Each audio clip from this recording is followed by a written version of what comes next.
Okay, this is kind of a booty review. I'm not gonna lie, there's no script to this. This is all just on a whim. I got an email from Varmillo asking for me to give like a written review, so I thought, you know what, may as well I just do like a booty video for it as well. So this is the Armillo, as it's pronounced, I believe. fk2. It's a leverless controller. If you play fighting games, you already know. The selling point of this is that these switches are magnetic Hall effect switches. If you're in the keyboard space, think wooting. It's a wooting lever thingy majiggy. Two extra buttons, really nice. These buttons I'm not too much of a fan of, but it's whatever. And I was kind of thinking of like a comparison, right? To it. So my other leverless that I have, actually, let me go into my history of leverless. So I used to play on Hitbox Arcade Smashbox for poverty games like Melting Blood, Actress Again. That's where I come from, and I had to like think of this as like two jump buttons. The thing is very space. If you go on their website, just look up the Smashbox. That's literally what I played on. It was very comfortable for me. I kind of broke mine. I don't know how to fix it. I should follow through with asking them to fix it for me, but it's whatever. This is mainly for me going into locals or majors.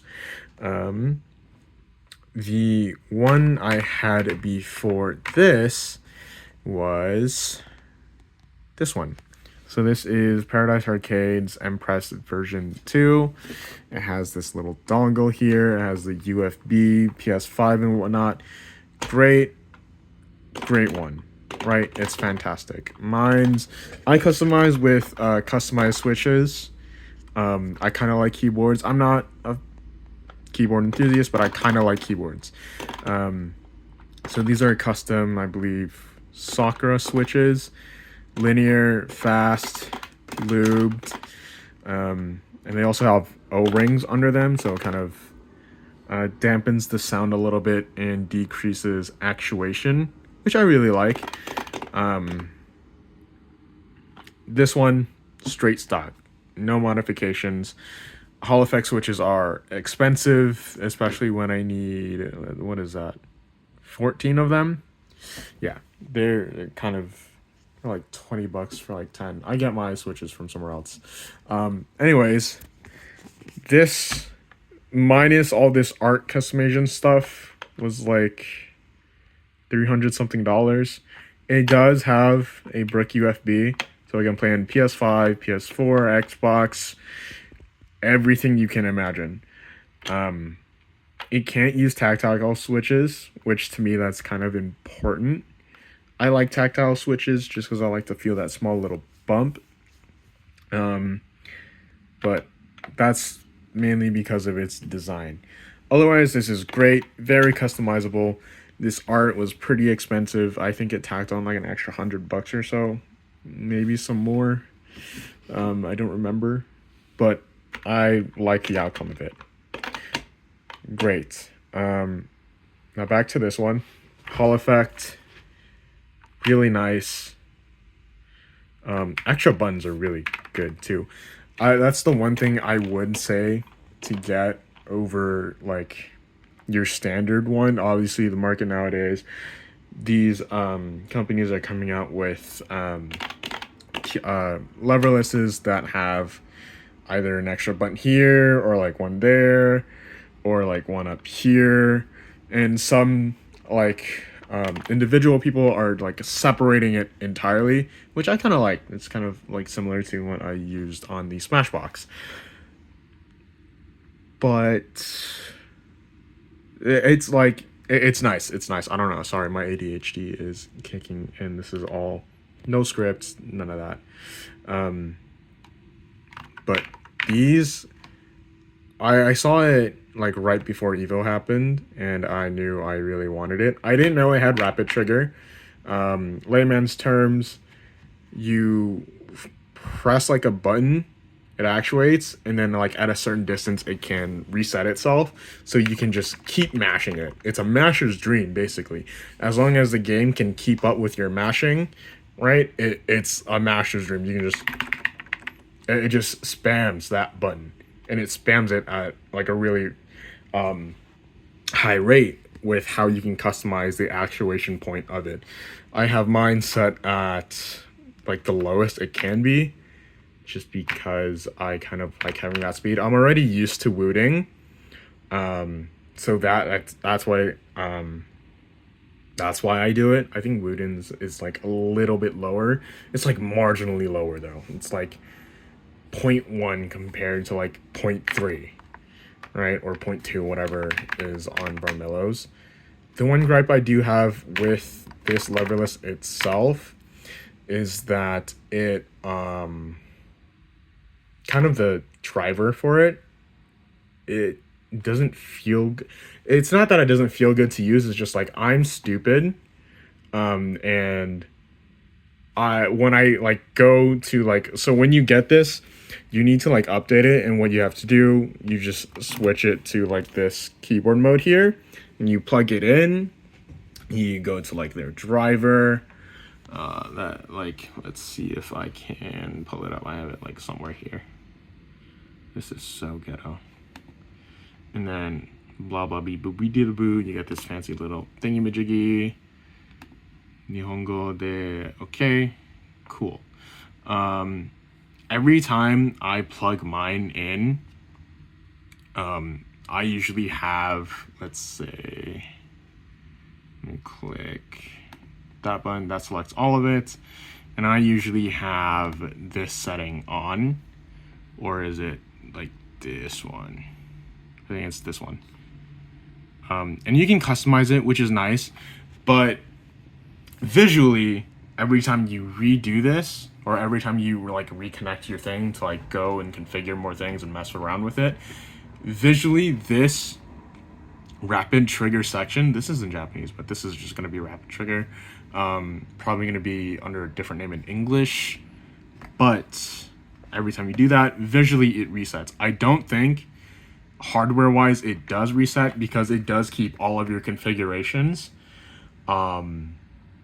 See if I can't show you that real quickly. Go back here, and I hit the home page, right? Do that. Sorry, this is so whack. Hit that button. Okay. USB gamepad. So, SOCD cleaning also has that too.